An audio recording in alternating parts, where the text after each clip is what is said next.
This is SLP by day, author by night, with Tali Kellerstein and Becca Eisenberg, bringing the SLP writing community together. Hi, I'm Tali Kellerstein, pediatric speech language pathologist and founder of the Speak Boutique. I'm so excited to be co-hosting this podcast, SLP by day, author by night, with my brilliant friend Becca Eisenberg, as we celebrate the stories and voices of SLPs who are changing the game through creativity and connection. You can learn more about my work at thespeakboutique.com. We are very excited to have Ronda on today for our SLP by Day, Author by Night podcast. Ronda is a speech language pathologist for more than 20 years, working in public schools and outpatient rehab centers, while moving around as a military wife. She is the author of Speech Class Rules, an introduction to speech therapy for children, which was the first children's book about speech therapy and was recognized by the President of ASHA for raising awareness of speech and language impairments. Her second book, When the World Slowed Down, How We Were Reminded That We Are All Connected, gives an account of the recent worldwide pandemic and allows opportunities for readers to learn, share, and discuss their experiences, and offers one of the most important lessons we can all take with us. Ms. Wojcicki is a public school mentor and participates in author visits through schools, libraries, and summer programs. She currently resides outside of Louisville, Kentucky. So I'm really excited you're on our podcast today, and I see all the stuff you're doing on social media, and we are like really excited to ask you about it because I think you've been very, very successful, and you've been publishing books for a long time. Well, yeah, it's been a long time. The funny thing is I only have two books, but it's because I never intended to be a children's author. I think you know the background of my first book, but for those who don't, I was just working as an SLP, and to kind of go even back further, when I applied to grad school, I still remember writing my essay for the University of Hawaii to get my master's degree. And they said, what do you hope to accomplish in this career field? And I said, I want to be a great pediatric speech language pathologist, but more importantly, I want to break down the stereotypes around kids who receive special services. Because in my undergrad, just in my experience going into classrooms, as an undergrad speech student, I noticed like we would tap on the window and, we'd motion for the kid to come. And then there was like, depending on what grade, there was either an uproar that everyone wanted to come, like in kindergarten, first grade. But then as you got older, there was definitely this stigma, like, what's Johnny doing? Where's he going? Who's that lady?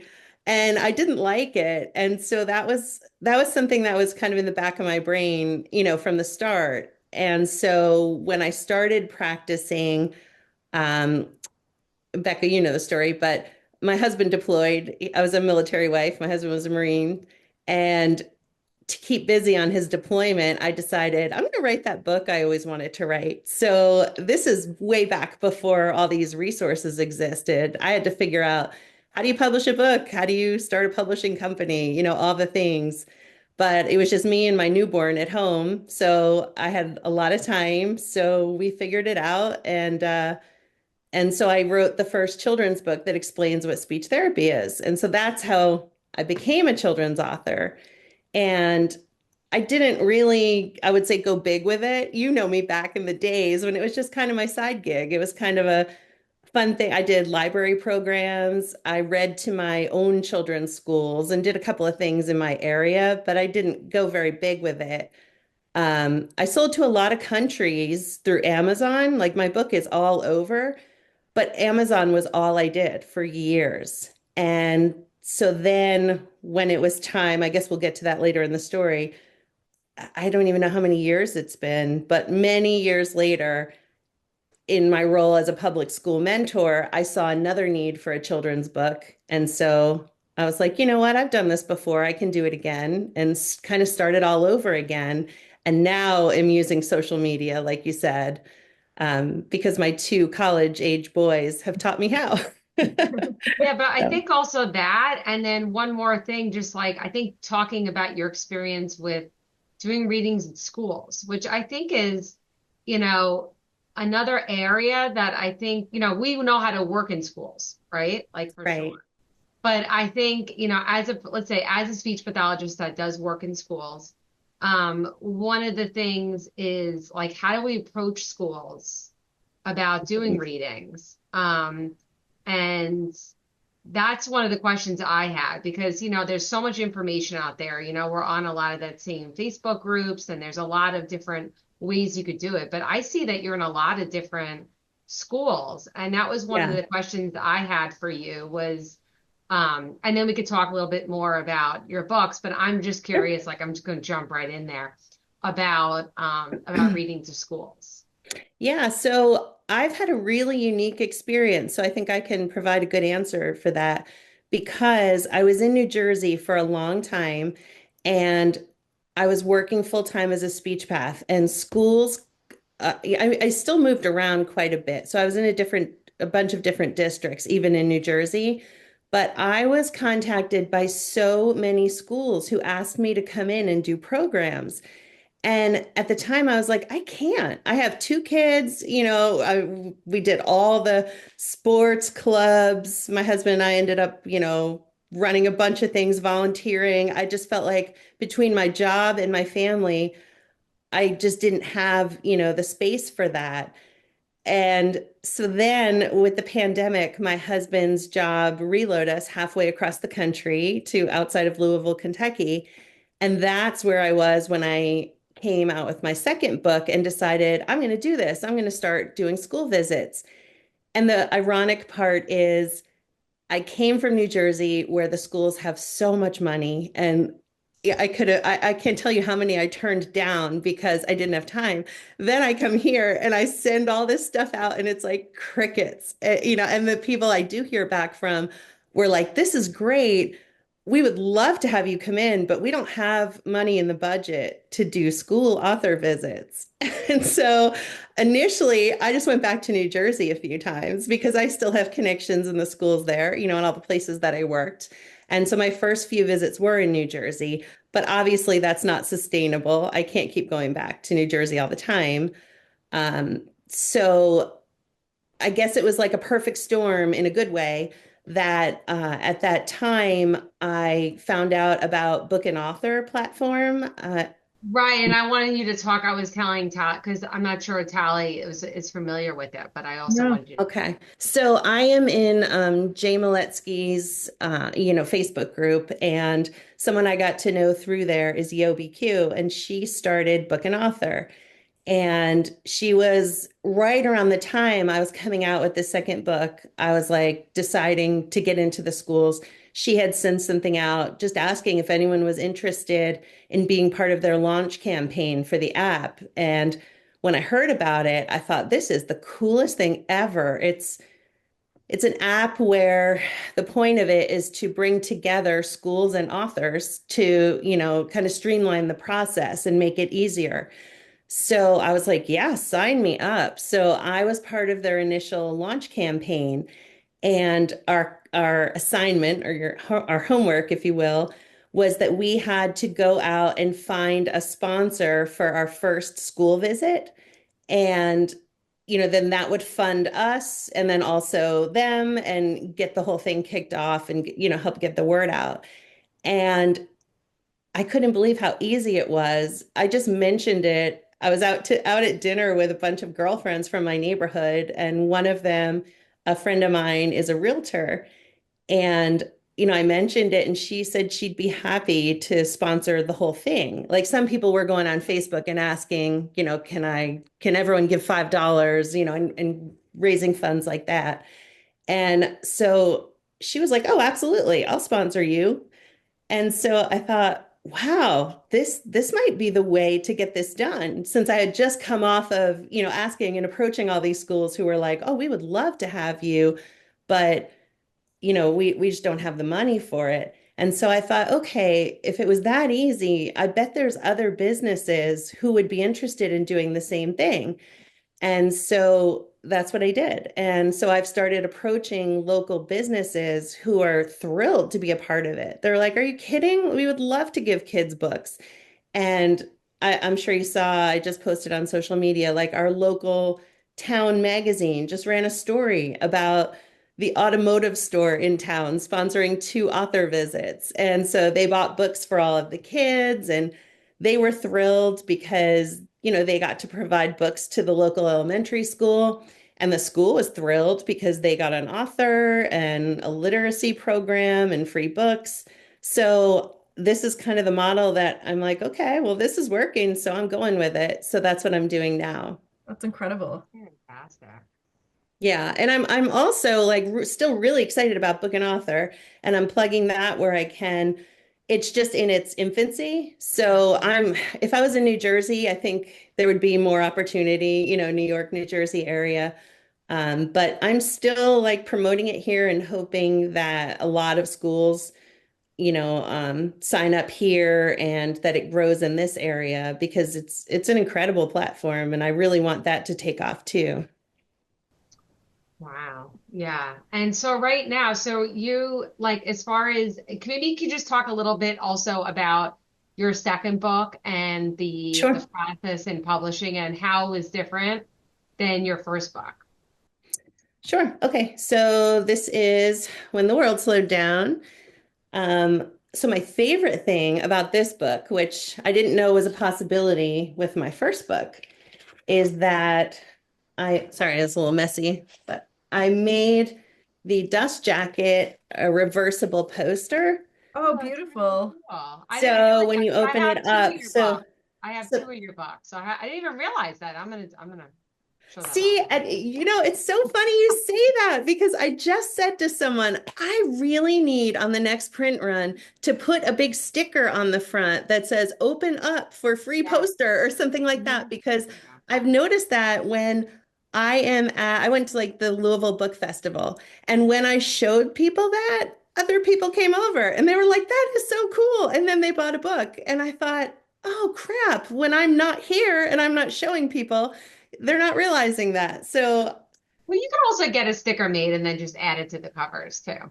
that's true. Yeah, for the rest of this print run, that's true. But I do need to start pointing that out. It's so funny though that you have the book and you didn't know that. That I just have two. confirms my So suspicion. I think I won something and I got a free copy. I was like, really? Yeah. I don't know how I won it, but I don't even remember. But I don't know. I was so excited to get your book. It's a wonderful book. And it's a Well, great message because I think as speech pathologists, we're always running like a million miles a minute. And it's true. nice to have that reminder to slow down a little bit. I think even for us as adults. Yeah. Can you talk about the contents of the book? I don't have it, so I'm curious. Sure. So, at the time that the pandemic happened and everything shut down, I was working at a school in New Jersey and we went to online speech therapy. And something I've always done in speech, which you guys probably can relate to, I've always made games for my kids, like homemade. Like I make them out of cardboard, Oh yeah. because I Yeah. can I can target exactly what I want to. And I've written stories for the younger ones. And so we had been maybe 2 or 3 weeks into the pandemic, and I'm doing Zoom therapy, and I'm trying to hold it together, but it's not easy for sure. And the kids are confused. They're a little bit scared. They don't all understand what's going on. So at the time, my mom was having surgery, and I had 3 hours to kill while she was in surgery. So that's actually when I wrote the book. I said to her, I'm not leaving the hospital. But it was like scary times when things first shut down. It felt like we were the only two people in the hospital. Like a nurse escorted me to drop her off for surgery, and then I had to wait outside in my car. So I went out to my car and I was like, I'm going to write a story that explains everything to these kids. And so for 3 hours, I worked on this story. And the funny thing is, I never even shared it with the initial kids that I wrote it for because, the pandemic, I mean, everything went buck wild. And for us anyway, several weeks later, my husband was reload halfway across the country. And so then we were doing house showings during the pandemic and we were moving, and I was flying down here with people in hazmat suits, on airplanes, house hunting. And it was just crazy. So I shelved the book actually.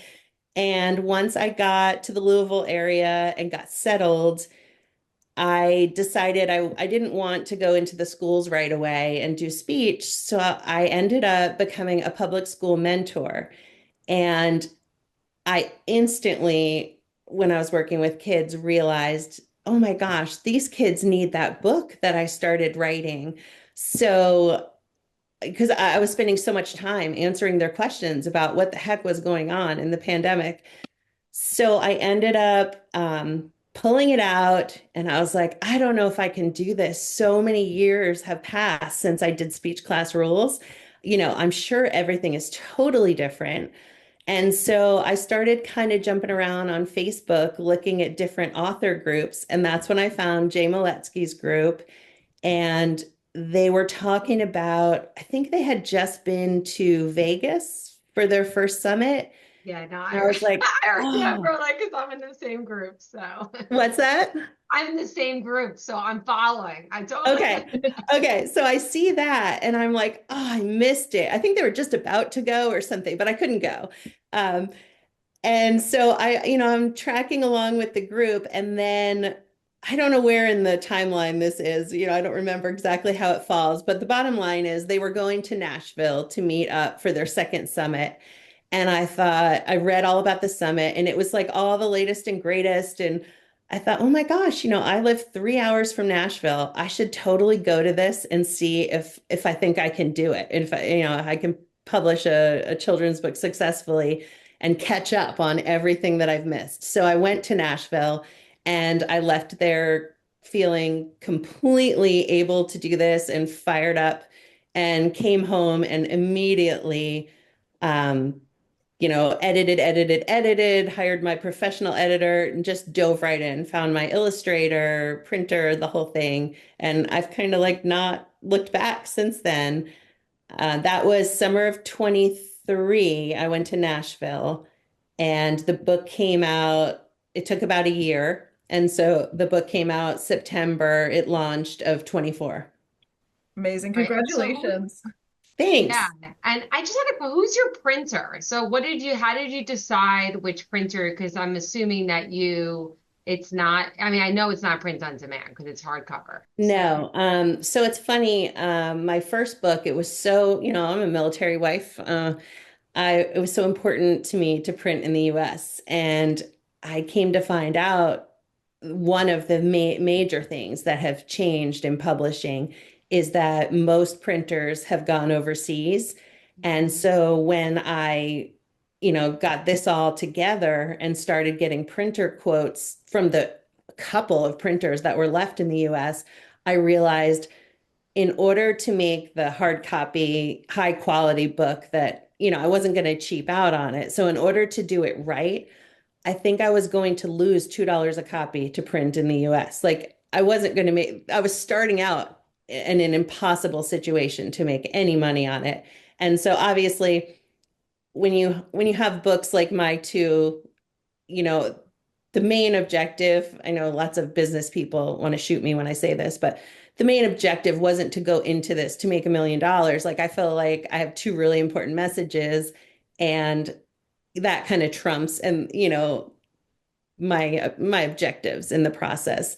And so I thought, well, even I can't go into this and say, okay, it's like a donation. I'm just going to lose right. You $2 can't, on every right. book. Breaking even is I mean, you don't want to lose money. Right, Yeah, exactly. yeah. So knowing that that was impossible to print in the US, I had met Jay at the summit and I had talked to him about the services he offered. And so he is kind of like a midway, I don't know what the right word is.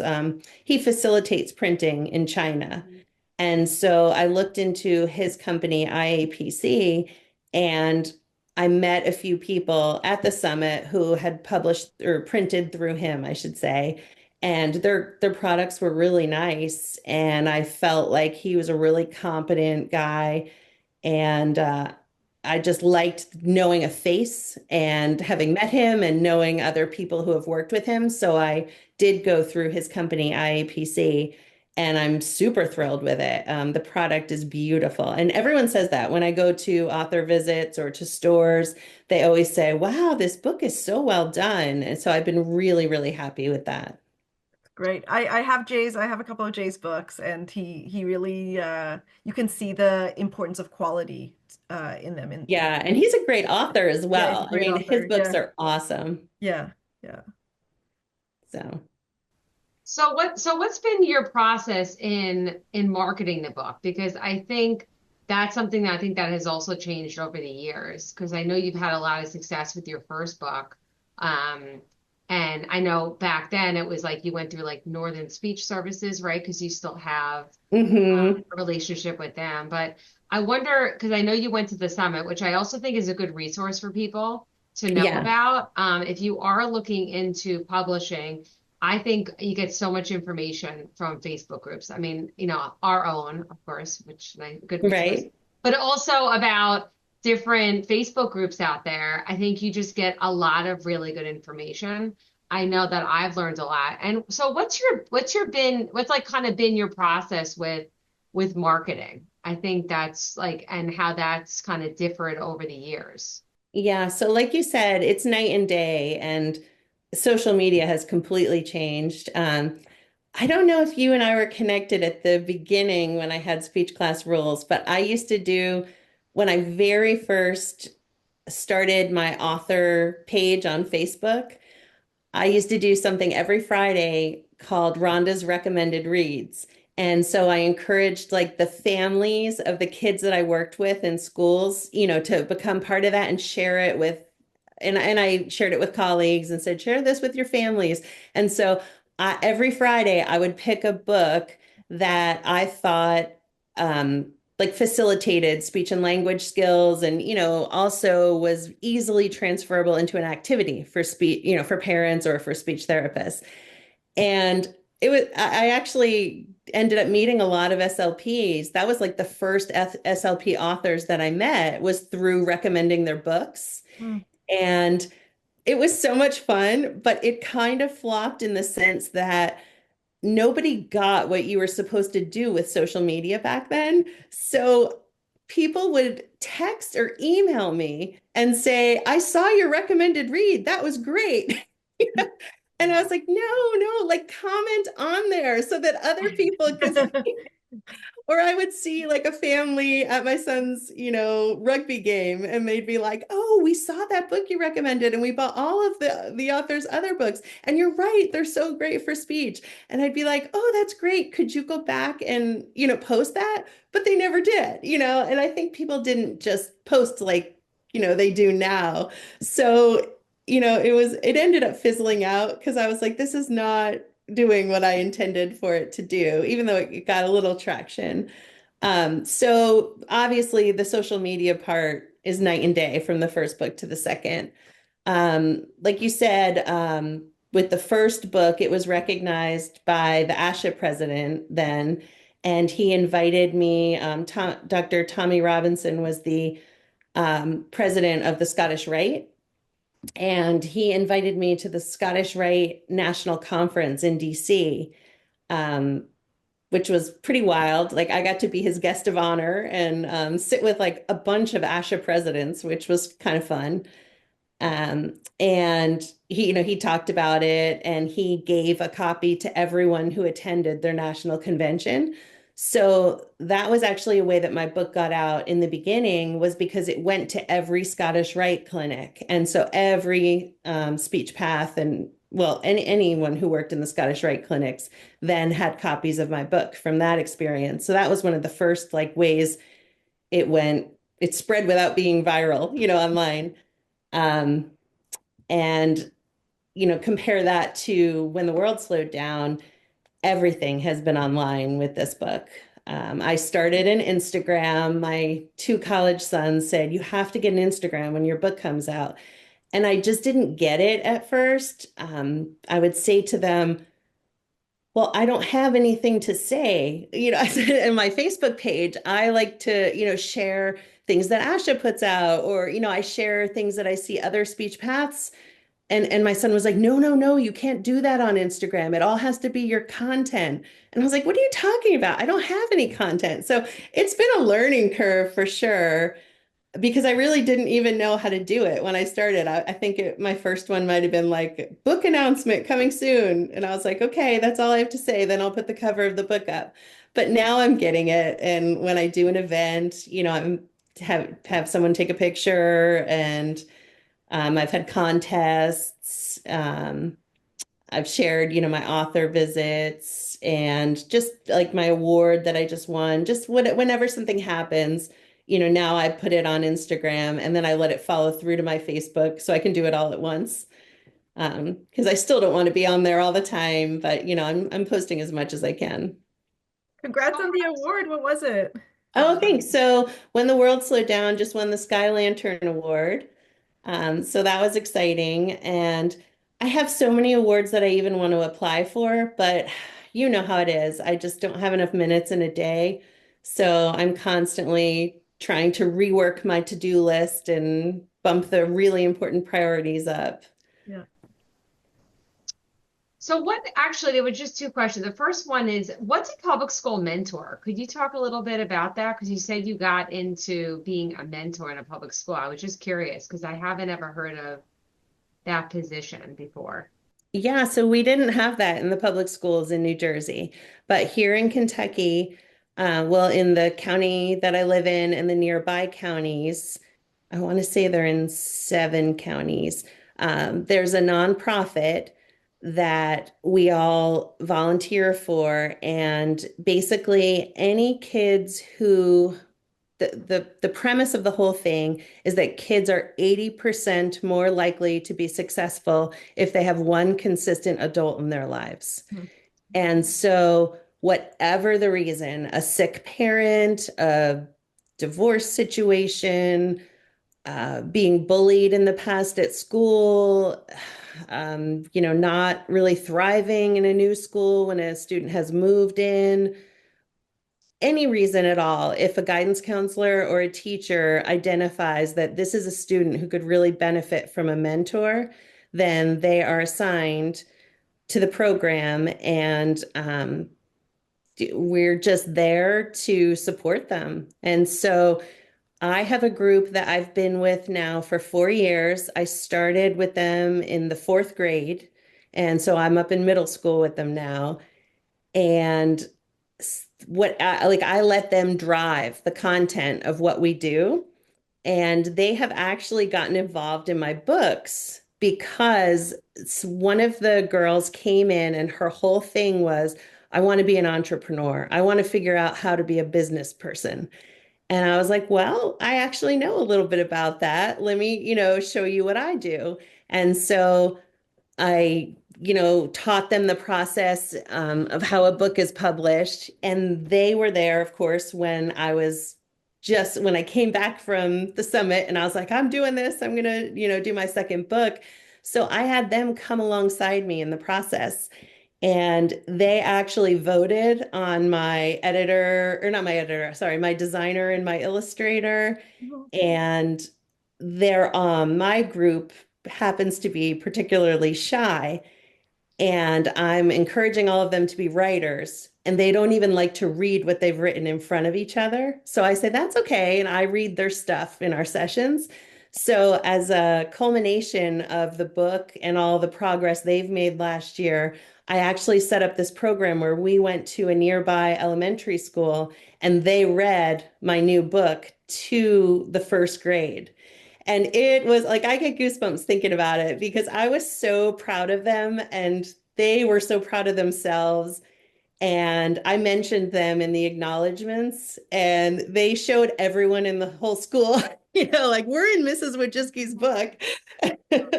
That's that, So, that's a really nice program now. I feel like that should be yeah, nationwide because I I agree. could It is see that being amazing. really helpful for a lot of students. Absolutely. It's through, like I said, it's through a nonprofit in Louisville called Hope Collaborative. And I'm so thrilled to be a part of it. And I said the same thing. I was like, I wish they had had this in the schools in New Jersey where my kids grew up. But we didn't have anything like that. Not that I was aware of anyway. But I'm thrilled to be a part of it. I absolutely love it. And now I'm super attached to my girls, and plan to be in their lives forever and ever because I just love them. Wow. Amazing. Yeah, interesting. And it's cool the way how everything kind of came together, and they got involved in the book and I use the book as a tool to help them achieve some of the goals they were working on as well. So yeah, it all kind of worked out nicely. Well, I think you just learn a lot when you're publishing a book. I mean, I For also think sure. you brought up, this is one of the things too that I think we have to, when we do self-publishing, you do have to think about all these different components of, I like making sure to have the editor, right? Because like making sure we have proper editing is important. And then also like I hadn't always used a designer, but I used a designer in my last book, and I felt like that was really helpful too. Yes, Um, absolutely. so having, and I don't know, I just feel like each time you do something, you learn a little bit more. Yeah. Um, but one of the things, like, to go back to the school visit, so most of your school visits are through book and author, or are you still contacting schools directly? Um, So I actually just did a virtual school visit through Book and Author, that was nationwide, and 78 schools had signed on. Wow. So that oh was really my God, cool. you're nervous? I'll be so nervous. So this is so funny. Okay, I'll tell you this story. I don't think I shared this with Yobi or any of them at Book and Author, but my biggest concern about it was I'm someone who feeds off the energy of the kids that I'm with, whether I'm doing speech therapy or I'm doing an author visit or I'm mentoring, like I love interacting with the kids, and kids are so much fun, which is why I feel like our jobs are so awesome. So my concern when they asked me, to do this was it was 30 minutes and I was going to just be in front of my computer, sitting in my kitchen at my kitchen table.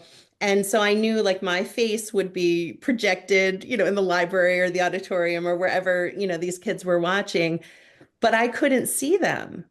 And so I thought I was at Pilates class talking to my friends about it, and I was like, I don't know how I'm going to do this. I feel like halfway, I hope I don't run out of steam and just, end up being like blah blah blah because, I'm just talking to dead air. So my friends were like, "Do you want us to come over and sit on the other side of you and drink coffee, at your kitchen table?" And I said, "Absolutely not. I will just start laughing and the whole thing will take." So what I ended up doing was I printed out pictures from my last three school visits and I put them up behind my laptop in my kitchen. And so when I looked up, I remembered like who I was talking to keep my energy level up, and to A try great to idea. Yeah. just because I was so afraid that I'd start strong and then I'd be like, there's no one there, no one's listening. This is so boring, and just kind of fade out. So I think that helped. I think that kept me on task. But so yes, to answer your question, that was the most recent thing I did with Book and Author. And then like I said, I've been doing local ones around here that businesses are sponsoring. Amazing. Right, right, right. And that is another area is doing, virtual school visits as well, Yeah. because it's easy to be able to access, a lot of different schools like nationally or even internationally. Sure. I think that I would fall into the camp of being someone who does prefer to be in person, but also I think I appreciate the option of virtual more because I'm 10 hours from where I consider home and where most of the schools I've worked in are. So it does, open up a lot of more opportunity for sure. For when you're doing the school visits, do you have something that lets parents know beforehand that you're coming? Like if people want to buy the book before you come, so that kids will have read it, or does that happen after you've done the visit? Yes. So my kind of like my, I don't want to say terms, but the way I set it up with the school is if you could share this in your whatever you call your digital newsletter, because every school seems to call it something different. Mhm. But I ask whether I'm coming in for one classroom or one whole grade level or the entire school. I ask, could you please share this with your entire school? And Mhm. I've yet to have a school that didn't say, great, no problem. So, for instance, I want to say it was like 2 weeks ago, I went into a kindergarten class and there were 24, 23 kids in the class, but the flyer that I made said, local author Ronda Wojcicki came in to our, visit Mrs. So-and-so's class, but she's happy to share a discount code that she made for our school so that everyone can get 20% off. And so that went out to all 700 kids in the school. Right. Okay. Yeah. So, because I also figure when I was a mom, if an author came to my older son's class, like, what if on the list there's a book I want for my younger son? So I just think that, a lot of families operate like that. So why not at least give them Yeah. the opportunity? Yeah. So I do send it digitally to the principal or librarian or whoever I'm setting the visit up with. And so far, 100% for them agreeing to send it out to the whole school. And they've all done it the day of, except maybe one said, "Oh, you're coming on a Monday. Our digital newsletter goes out every Wednesday." And so they sent it out 2 days later. But I mean, that was fine. And it Yeah. just said that I came two Right. days ago and here's the flyer. So Yeah. Okay. Amazing. Amazing. yeah, I think schools are happy to help, especially well, their students are getting a really cool opportunity when you come in. So I think they're happy to pay it forward and pay it back to you, to give you the business as well. Yeah. Yeah. Hmm. Have you So, gotten some funny questions from the kids in your audience? oh my goodness, yes. Oh, I know I posted some online. I wish I had that in front of me. They always want to know, are you rich from being an author? I don't know why all kids ask that, but it seems like that comes up every time. And one time I had a funny interaction where I said, you would think that I was rich from being an author, but that's not really the way it works. And the little girl looked at me and said, well, thanks for letting me know. I think I'll be a fashion designer instead. And I was like, that's totally fine. You do you. Amazing. But yeah, I've had some great questions. So if you were going to give any sort of advice to somebody who's just starting out, is there any like things that you would encourage people to do or discourage? I'm just curious about like just based on your experience. I would say similar to what you were saying earlier, I would tell people wait until you have the money to do it right. Hmm. Don't try to take on roles yourself that you don't do professionally. If you're not a professional illustrator, don't illustrate your own book. I think that's a good way to start on the wrong Yeah, path, no. But you also in the groups that we're both in, you see people saying things like, well, I'm a teacher, I'm a speech therapist. Of course I can edit my own book. Well, no, you can't because you're not a developmental editor. And also, when you're in a project, you can't see the big picture. You're too close to it. So I would say, number one would be just don't skimp. Hire the professionals that you need to make your book.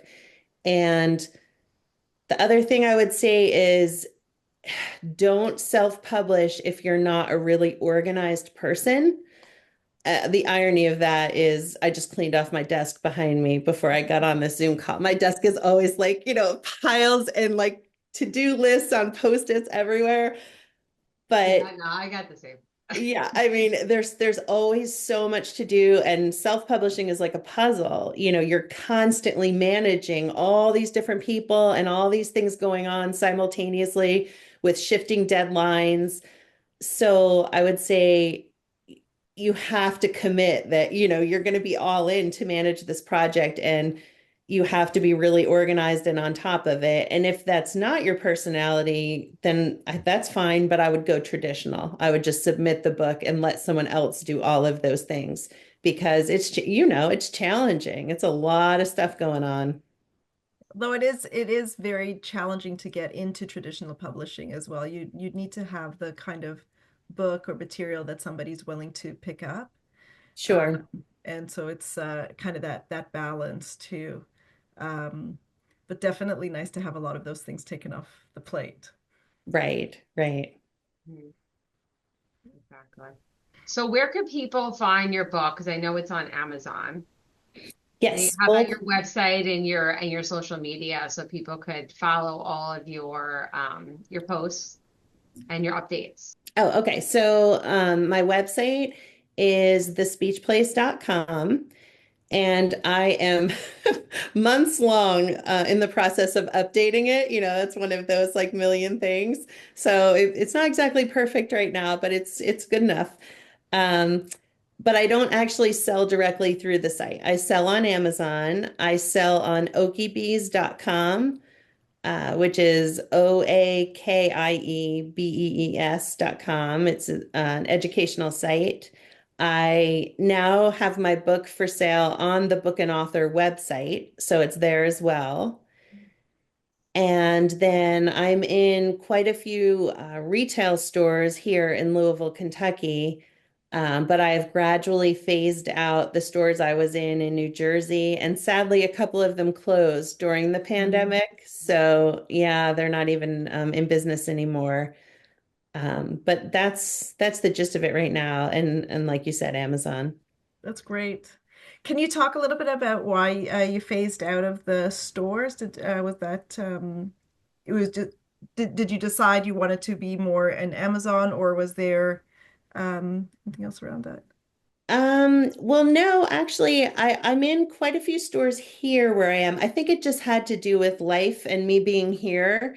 Um, It's just easier to be in a local, like easier to have your physical copies in a local I store. think so, Yeah. yeah. And I've actually gotten away from Amazon a little bit as I've gone into Okie Bees and Book and Author. You know, I think you can only really prioritize on promoting so many places at Right. once. Yeah. Exactly. And so when I switched my flyer for my author visits to encourage sales through those avenues, I've kind of left Amazon by the wayside. But also, Amazon is where you make the least amount of money anyway. So I'm okay with that. Yeah. And I like supporting, you know, local small businesses. So yeah, so it's not that I was opposed to anywhere I was selling in New Jersey. I just think the thing that comes to mind most is stores shut down, sadly. Yeah. And then others, I think, just really reduced the inventory they were carrying. And then because I moved, I think I just, you know, lost a few connections along the way. No, that makes sense. That makes total sense. And good for people to know about places like Okibi's. I believe that's Jay Maletsky's That's his website. Yeah, and so also a great resource for indie authors. for sure. Yeah, and for teachers. Yeah. Exactly. I'm the book and author as well. I think that there's definitely a need for that. So I think that's definitely something for other people to check out as well. Yeah, and Book and Author, I think, is really trying to be competitive with pricing in terms of being up against Amazon. And so I would rather send people there than send them to Amazon. Yeah. Oh, that makes So, sense. Just before we finish up, I just wanted to ask you one more question about your flyer because I think sure. the flyer, a school flyer, is something that seems like a really easy thing to make, but Mhm. actually a little bit harder in conception, right? Like, what do you think as far as when you create your like one page flyer? I'm looking around You to see where find mine is. that I know like what was I just because you brought it up and I think it's like, oh, it's a one-page flyer. Like, how hard could that be? But actually, it's something that I thought a lot about, and I'm like, well, what do I include in the flyer? And is there too much information? And what should I say? And then I'm like, well, maybe I shouldn't do the flyer, you know? So I just Okay, thought so it I would be think this is a speech pathologist problem. I think we're what verbose. we're saying. So my very first edition, if you will, of my flyer, I sent to my designer, and she said, I can't possibly get this all on one page. And she said, can you look it over and see what you want to eliminate? So I sat down and I spent a lot of time and I was like, nothing. This is all important. It all has to be on there. So I think I made a really bad decision. And the first one I made, I was like, okay, well, then it's going to have to be two-sided. And I made it into a trifold flyer. Yeah. Well, it was so expensive. When I actually went to print it, I was like, what was I thinking? So then I went back to the drawing board and for the schools and got it down to a one page because also I couldn't email a trifold to the schools. So, I mean, that was dumb on so many levels. I think I just got carried away and was like, no, this is all important. I have to keep it all. And I want it to I be understand. beautiful. No, I get it because we want like all the information there. Yeah, and now I have a beautiful trifold flyer that I spent a bazillion dollars, printing, and I can only use them when I do in-person events because you can't email them. So take that lesson from me. That was one of my mess ups. But on the one that I ended up using, for the schools, at the top, I just have a little bit of info about who I am, that I came to the school today or, whenever they're doing it last Wednesday. Um, and that I wanted to extend the offer for the whole school to be able to use the discount code. And I tell them where to go. Then in the center of it, in the very center, I have a picture of me with a little bio. And on each side of me, kind of like catty-cornered, are pictures of my two books and then just a little blurb about each one. And on the bottom, um, is so it depends which one I'm doing. So the flyer for when a sponsor sends me, the bottom is all about the sponsor. So I put their logo really big and then all the information about them and encourage the parents, hey, when you're thinking about real estate needs, call, Jackie. When you're Yeah. thinking about, automotive needs, call them because they've invested in our community. If it's the flyer that I'm sending or that I'm sending home after a visit, or if I send it before, because I've done both, then the bottom is the actual order form part where I have each book, how many do you want? This is the price and the total, and who to make the checkout to, or Venmo, or, however they're going to pay. But there would still be a link on the one with the sponsor. You still have a link somewhere for them to find the product as well, right? It's just not the whole elaborate. Yes. So the one that is for the sponsor, I just give the website where to go to. Here's a discount code that they could order after. So that one's more of the follow-up after, but then Yeah, I also have one that I send before. So, and I send that 3 weeks before the author visit so great. that the teachers can collect all of the orders. Amazing, amazing. And then I always ask right at the beginning, like I outline the process and I say 3 weeks before my visit, please send this home with everyone. And then a week before the visit, please send me a list, with teacher and, the name of each child that the book needs to be, written out to. And so then I put post-it notes on them. So when I walk into the author visit, I'm organized by teacher to distribute them. And Great. that helps a lot, save time. That's really, really good, Yeah. good And information. I think one thing we've learned today is keeping it simple is also important. Yeah, Because I think as speech pathologists, we always want to be like super, have so much information.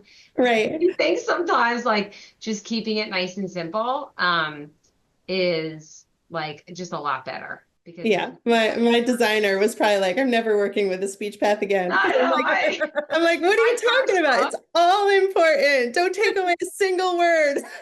I know. No, I had a tips page on my first book, and it was like 1,000 tips, and I think that was like it took away from like the fact that anyone would want to read the tip section. Right. No one ever read a Like, single tip. no, no, no. Like, bullet points at this point.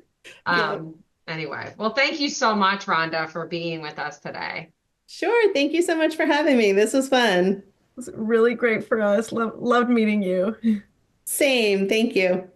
So Rhonda's story was a little bit different. So that's what I love about our podcast is that, we're all speech pathologists, we're all in the writing community, but everyone approached it in like a different way and was successful in their own way, which I think is so interesting. So what's interesting about Rhonda is she's very involved with the book and author platform, and she does a lot of author visits. Yeah. So she has found a lot of success with that. So she's been involved in that platform. And then through that, but before the platform, she also was doing a lot of school visits.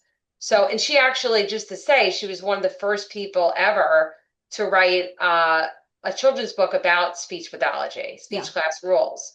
So, and which was, I think it's still being sold by Northern Speech Services. I think so. So she's really interesting because she took that approach, and she talks a lot about that in that podcast on how she approached with that platform. She talked about independent publishing, and Okibi's is Jay Maletsky's publishing. Exactly. That's what I always tell people when they're starting out with, if they want to write a book or they're interested in publishing, going to other groups and learning from other authors as well. Yeah. So he has a really nice group, and he also has like a really nice community. When I was starting to write my book, I used his resources a lot. Like he had done workshops, and he does a lot of like many presentations on the Facebook group as well.